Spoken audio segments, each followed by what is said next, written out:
A billionaire walked into a luxury gala dressed like a beggar, and what happened next exposed everyone in the room. Mocked, humiliated, and turned away, he found himself surrounded by people who valued status over humanity. But one waitress made a choice that no one else dared to make. 30 minutes later, when the truth was revealed, the entire room wished they had treated him differently.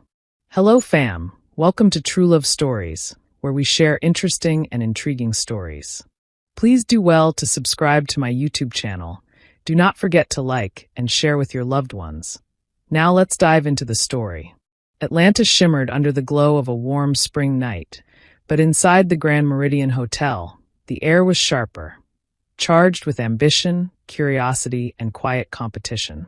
Tonight wasn't just another elite gathering. Tonight was about Mallet Carter.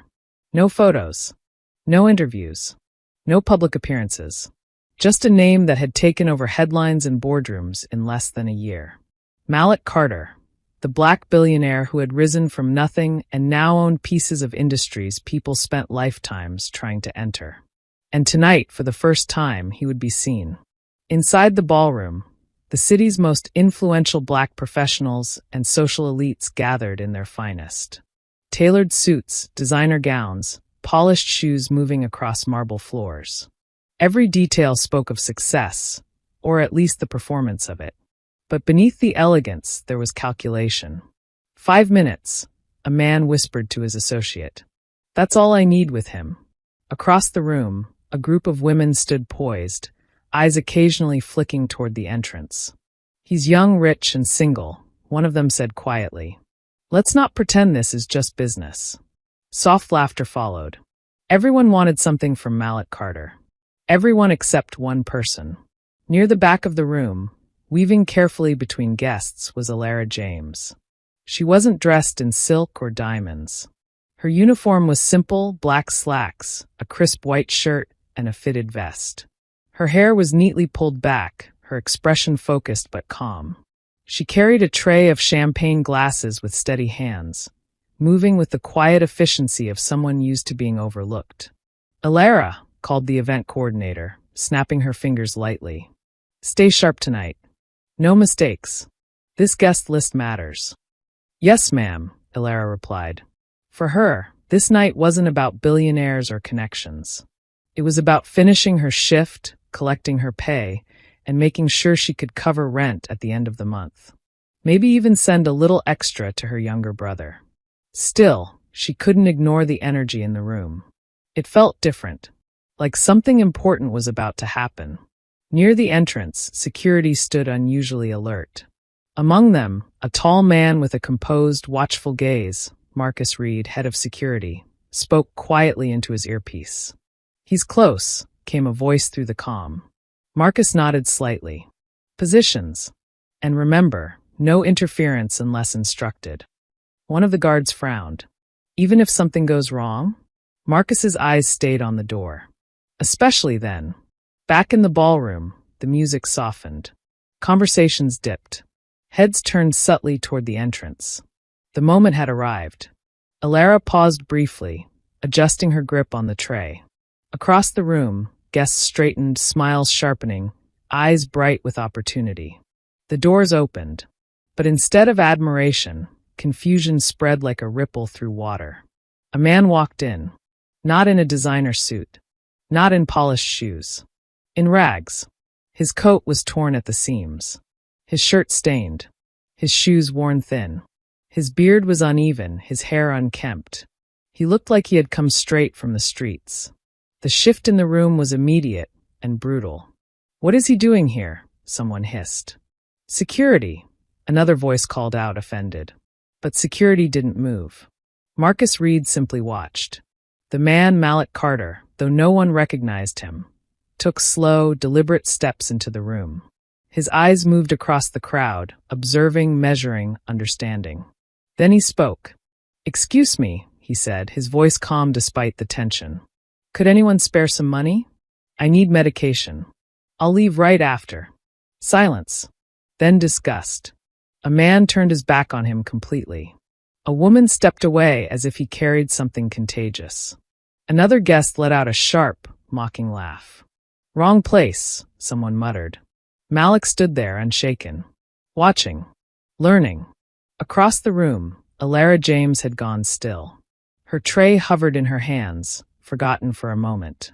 She looked at him, not the clothes, not the dirt, not the way others saw him. She looked at him. And something about the way he stood there, calm, composed despite the humiliation, didn't match the story everyone else had already decided.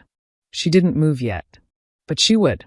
And that single decision was about to change both of their lives forever.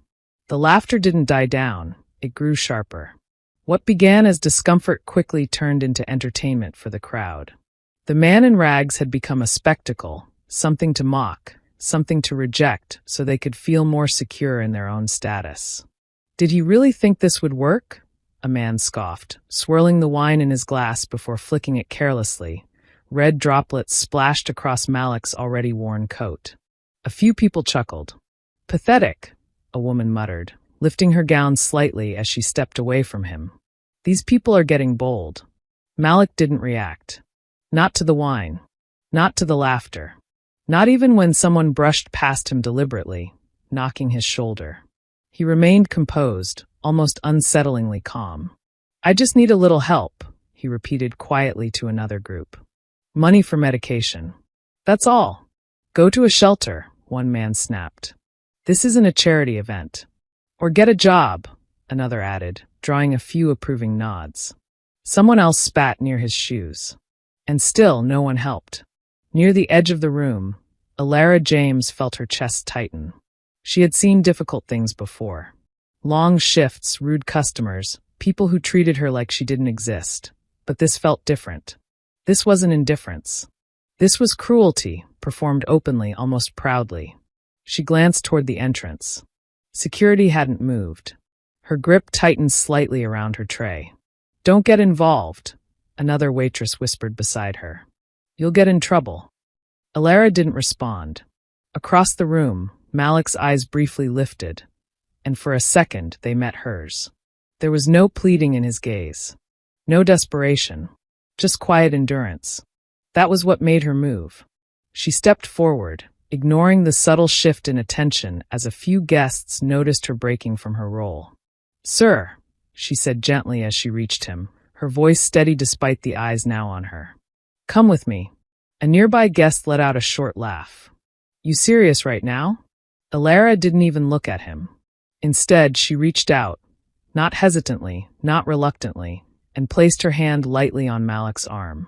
The contact alone seemed to shock the room. You're really touching him? A woman said under her breath, half disgusted, half amused. Malik looked down at Alara's hand, then at her face. For the first time that night, something shifted in his expression. Surprise, quiet, and genuine. Are you sure? He asked her softly. She nodded. You shouldn't be treated like that. Come on. Without waiting for approval, from him or anyone else, she guided him away from the center of the ballroom. Conversations resumed behind them, though quieter now, laced with judgment and disbelief. Alara, the event coordinator hissed as she passed. What are you doing? I'll handle it, Alara replied calmly, not breaking her stride. She led him through a side corridor and into a quieter corner near the kitchen entrance. The noise of the gala faded slightly here, replaced by the clatter of dishes and muffled staff chatter. Sit, she said, pulling out a chair. Malik sat. Up close, the details were clearer. The wear in his clothes, yes, but also the steadiness in his posture, the sharpness in his eyes. He didn't carry himself like someone defeated, even if the world had just tried to reduce him to that. Alara set her tray aside and disappeared briefly into the kitchen. When she returned, she carried a plate, warm food, not leftovers, and a glass of clean water. She placed it gently in front of him. Eat slowly, she said. You'll feel sick if you rush. For a moment, Malik just looked at the food. Then at her. You're not afraid of me? He asked. Alara shook her head, pulling up a chair across from him. No. I've seen worse than someone asking for help. He let out a faint breath, almost a laugh, but softer, more reflective. That makes one of you in that room. She gave a small shrug.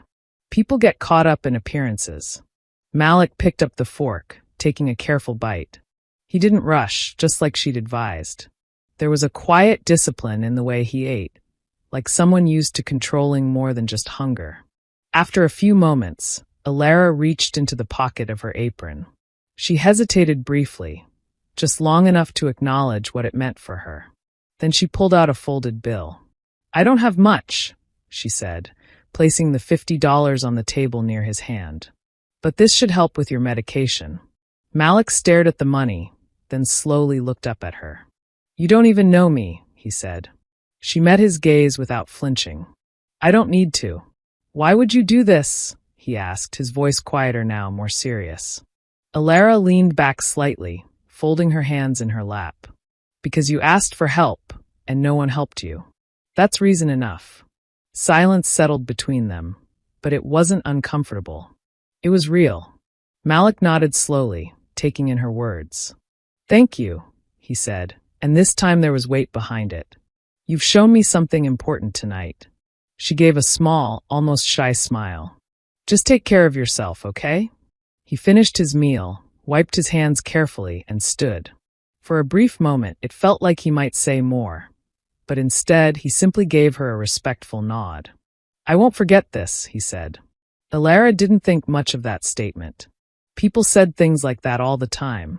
"Get your medication," she replied. "That's what matters." Malik turned and walked away, disappearing down the corridor and out of sight. Alara exhaled quietly, glancing back toward the ballroom. The noise had returned. The music, the laughter, the performance, as if none of it had happened. She picked up her tray again and returned to work. But something had shifted, subtle, invisible, irreversible. And neither of them fully understood it yet. By the time Alara returned to the ballroom, it was as if the incident had been erased. The floors were spotless again, the music smooth and controlled, laughter carefully placed like background decor. Guests had returned to their conversations, though now with an edge of impatience. The earlier disruption had only heightened their anticipation. Because now the real moment was close. "Alara, where have you been?" Mrs. Dalton snapped as she passed her. "Stay visible. We're minutes away." "Yes, ma'am," Alara replied, slipping back into rhythm, lifting her tray and moving between tables as if nothing had happened. But her mind wasn't entirely on her work. It lingered briefly on the man she had helped. She wondered if he had made it somewhere safe, if the money would be enough, if he had eaten properly before leaving. Then she pushed the thoughts aside. There was no time to dwell. Near the entrance, Marcus Reed straightened slightly, his voice low as he spoke into his earpiece. "Confirm arrival." A pause. "Then, he's here." The energy in the room shifted instantly.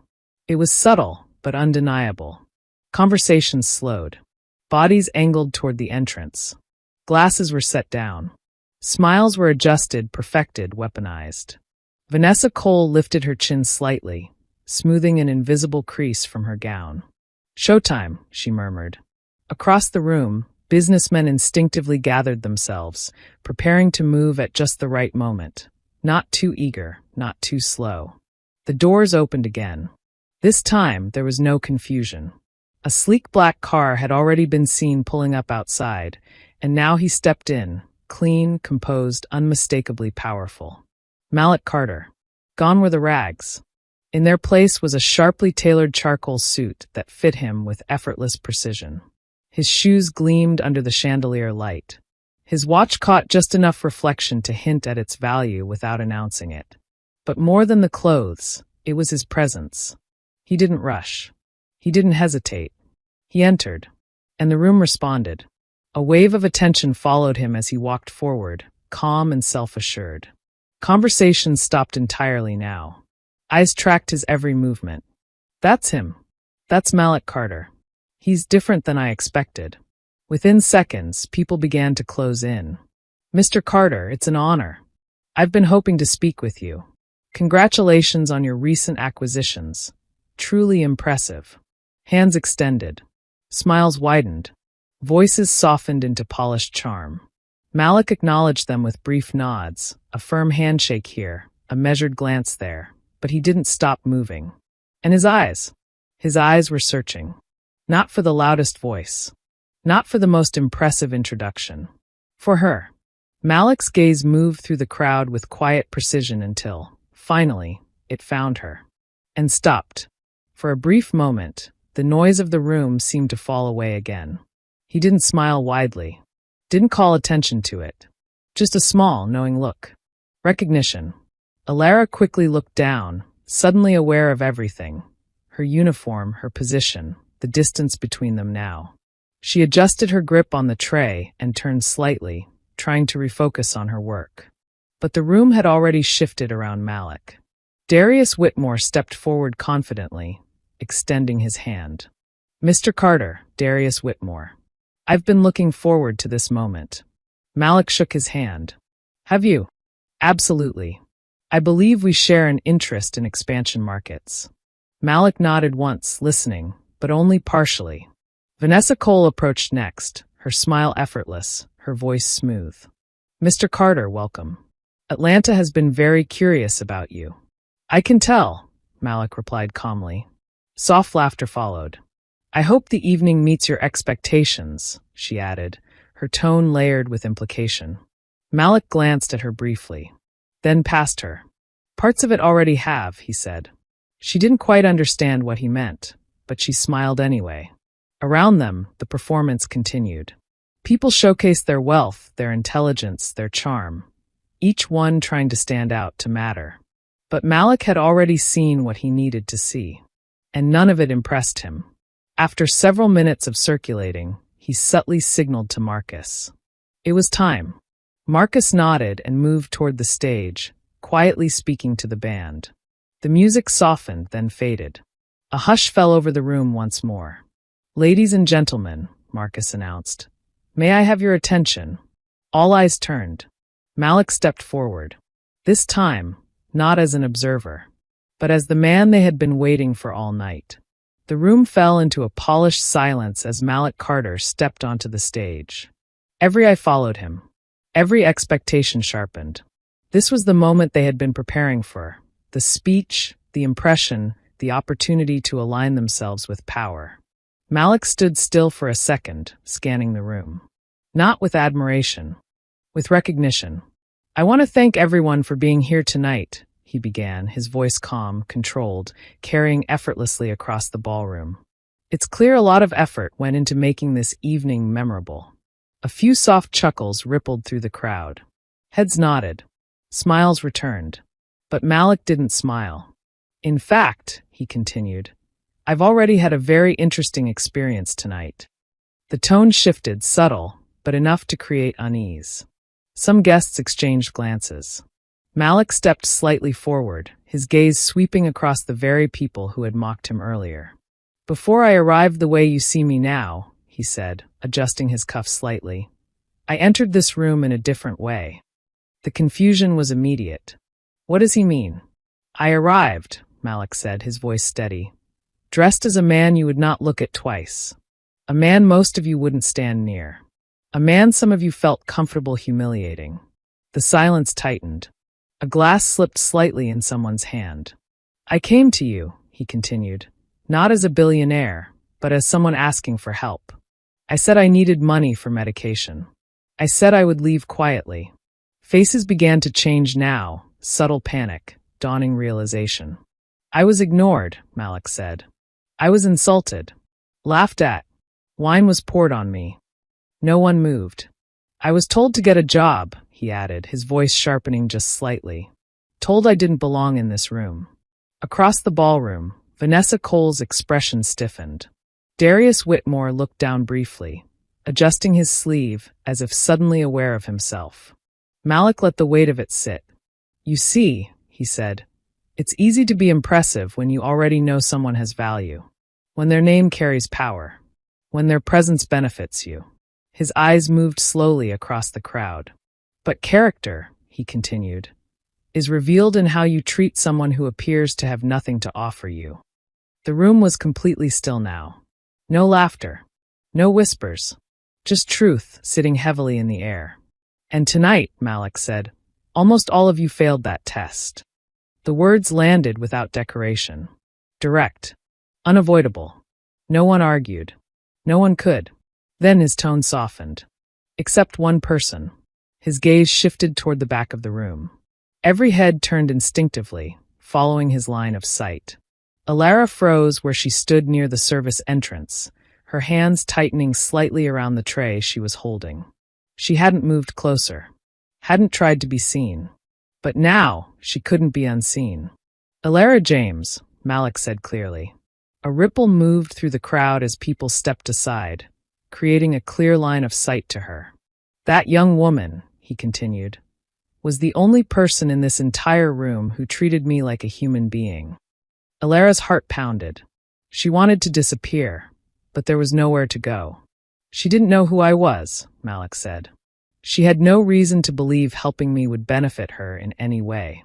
He paused, then added, "In fact, helping me could have cost her this job." A few staff members glanced uncomfortably at Mrs. Dalton. "But she helped anyway," Malik said.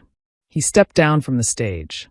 Slowly, deliberately, not toward the center of influence, toward the back, toward her. The crowd parted without being asked.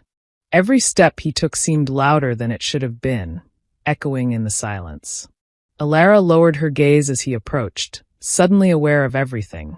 Her uniform, her position, the attention pressing in from all sides. He stopped in front of her. Up close, it felt surreal.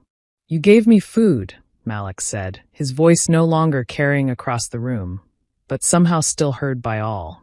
"You gave me money." Alara swallowed lightly. "I didn't know it was you." "I know," he replied. "That's exactly why it matters." She looked up at him then, just briefly. The same eyes. The same calm presence. Just without the disguise. "I was just trying to help," she said quietly. Malik nodded. "And you did more than that." He turned slightly, just enough to address the room again without stepping away from her. "In a room full of successful, educated, influential people," he said, "the person with the least gave the most." No one could meet his eyes now. "And that," Malik finished, "is the kind of person I choose to invest in." The statement lingered, open to interpretation, but powerful enough to shift the entire energy of the night. Then he looked back at Alara. Not as a waitress, not as background, but as someone who had been seen. "May I speak with you?" he asked. Alara hesitated for just a second, then nodded.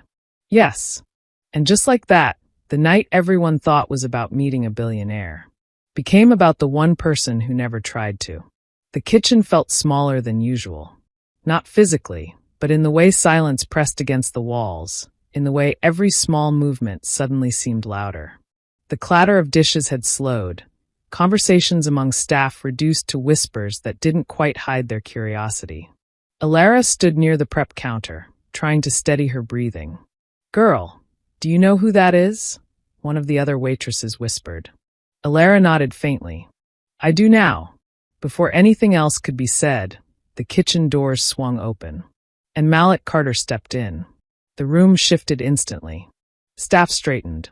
A few people stepped back instinctively, unsure whether to stay or disappear.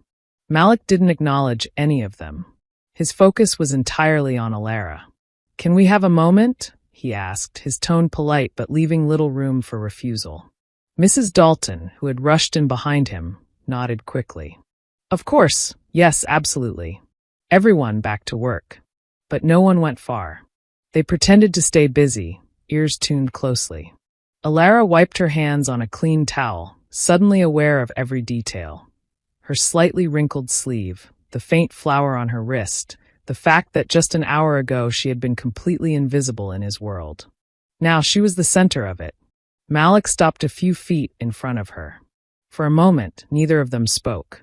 Up close, the contrast between then and now was almost unreal, but his presence felt exactly the same. Grounded. Intentional. Watching, not judging. "You're handling this better than most people would," he said finally. Alara let out a small breath, almost a nervous laugh. "I don't think I've had time to react yet." "That's fair." A brief silence followed, this one softer, more natural. "I meant what I said out there," Malik continued. "What you did, it mattered." Alara shook her head slightly. "Anyone could have done that." He met her eyes. But they didn't. That settled between them. Not heavy. Just true. She looked down for a second, then back up. Are you always testing people like that? There was no accusation in her voice, just curiosity. Malik considered the question. No, not always. But when you've built everything from nothing, you learn to pay attention to how people treat nothing. Alara nodded slowly. That she understood. I didn't do it for attention, he added. I needed to see something real. Unfiltered. And you found it? I did. Again, his gaze held hers. But there was something different in it now. Not just respect. Interest. Not the kind that came from status or gratitude, but something quieter, more personal. Alara felt it, and it made her shift slightly, unsure where to place herself in this new dynamic. You don't have to do anything for me, she said, choosing her words carefully. The money, I don't need it back or anything. A faint smile touched Malik's lips. That's not why I'm here. Then why are you? He didn't answer immediately. Instead, he glanced around briefly, as if acknowledging the setting, the noise, the staff pretending not to listen, the imbalance of the moment. Then he looked back at her. Because I'd like to know you, he said simply. That caught her off guard.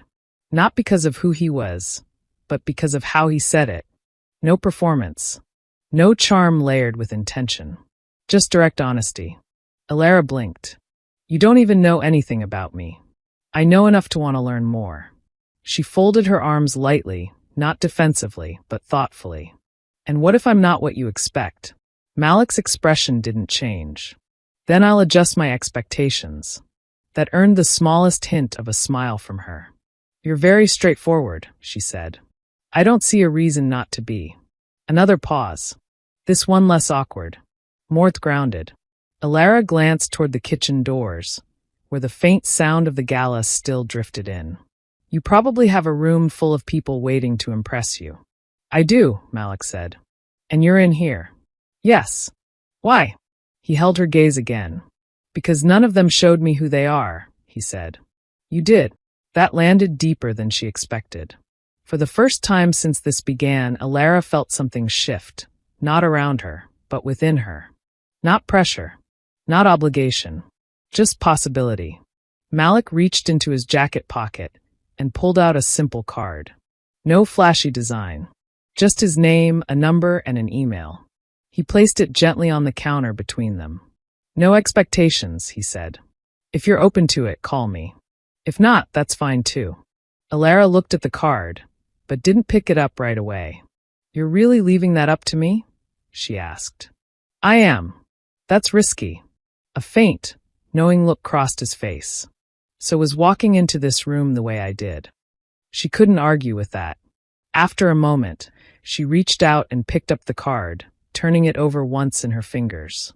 I'll think about it, she said. That's all I'm asking. For a second, neither of them moved. Then Malik gave a small nod. I should get back out there before they start rewriting the narrative without me. Alara let out a soft exhale. They probably already have. I'm sure they have. He turned to leave, then paused briefly. And Alara? She looked up. Thank you, he said again. This time it felt different. Not like gratitude for a single act, but for something that had already begun to change the course of both their lives. Then he walked out. The kitchen doors closed behind him. And just like that, the noise returned, the whispers grew louder, and the world started moving again. But Alara stood still for a moment longer, the card still in her hand, realizing that what had started as a simple act of kindness had just opened the door to something far bigger than she ever expected. Alara didn't call him that night, or the next. Life didn't suddenly pause just because something extraordinary had happened. The morning after the gala, she still woke up early, still checked her bills, still tied her hair back the same way before heading into another shift. But things weren't the same. Everywhere she went, she heard whispers. That's her. The waitress from the gala. The one he called out. Some people looked at her differently now, some with curiosity, others with thinly veiled envy. A few suddenly treated her with a level of respect they had never shown before. Alara noticed, but she didn't let it change her. At least, not right away. 3 days later, after a long shift and an even longer moment of staring at the card on her small kitchen table, she finally picked up her phone. She hesitated once, then dialed. It rang only once. Ilara. He had saved her number. She blinked, caught off guard. You were expecting me to call? I was hoping you would. There was a pause, but it wasn't awkward. Are you busy? He asked. I just got off work. Good. Then let me take you to dinner. She almost laughed. You don't waste time, do you? I don't see the point in it. Another pause. Then, okay. That dinner was nothing like she expected. No over-the-top luxury. No attempt to impress her with wealth. Instead, Malik chose a quiet, understated restaurant. Somewhere comfortable, somewhere real. And more importantly, he listened. He asked about her life, and he didn't interrupt her answers. He didn't redirect the conversation back to himself. He didn't treat her like someone who needed to be fixed. Ilara told him about growing up with her mother, about losing her, about learning early how to stand on her own. She told him about her younger brother, about the jobs she had taken just to keep things steady. Malik didn't respond with pity. He responded with understanding. Not because their lives had been the same, but because he recognized the discipline, the resilience, the quiet strength it took to survive without shortcuts. And when he spoke about himself, it wasn't the version the world saw. It was the truth. The long nights. The rejections. The moments where things could have gone very differently. I didn't have anyone opening doors for me, he said at one point. So I learned how to build my own. Ilara smiled slightly. Sounds about right. From that night on, something steady began to grow. Not rushed. Not forced. Real. Malik didn't try to pull her out of her world overnight. He stepped into it first, picking her up after shifts, walking with her through neighborhoods she knew by heart, sitting with her in spaces where his name didn't matter. And Ilara didn't lose herself in his world either. When she did step into it, she did so on her own terms, observing, learning, questioning. He respected that. More than that, he needed it. Because for the first time in a long time, someone wasn't drawn to him because of what he had, but because of who he was when he had nothing. Months passed. Then a year. Ilara went back to school, something she had put off for years. Not because Malik told her to, but because he made her believe it was possible without sacrificing everything else. He supported her, but never controlled her. She challenged him, kept him grounded, reminded him that success didn't excuse disconnection from reality. They built something balanced, something honest. When Malik proposed, it wasn't at a gala or in front of cameras. It was quiet, intentional, just like the moment they met. Are you sure about this? Ilara asked, searching his face, not for doubt but for truth. I've been sure since the night you saw me when no one else did, he replied. She said yes. Their wedding reflected them, not the expectations of the world. Family, close friends, no spectacle, just meaning. And when they had their child, a daughter, they made a decision that mattered more than any business move Malik had ever made. They would raise her to understand people, not status, to value kindness, not performance. Years later, the story of that gala still circulated. People told it as a lesson, a warning, a moment of irony. But for Malik and Ilara, it wasn't about what everyone else got wrong. It was about what they found. Because on a night built on appearances, a billionaire found the only person who treated him like he had none. And a waitress made a choice that rewrote both of their lives. Finally, we have come to the end of this story. I hope you enjoyed the story. If so, do well to like and subscribe to my YouTube channel for more interesting stories.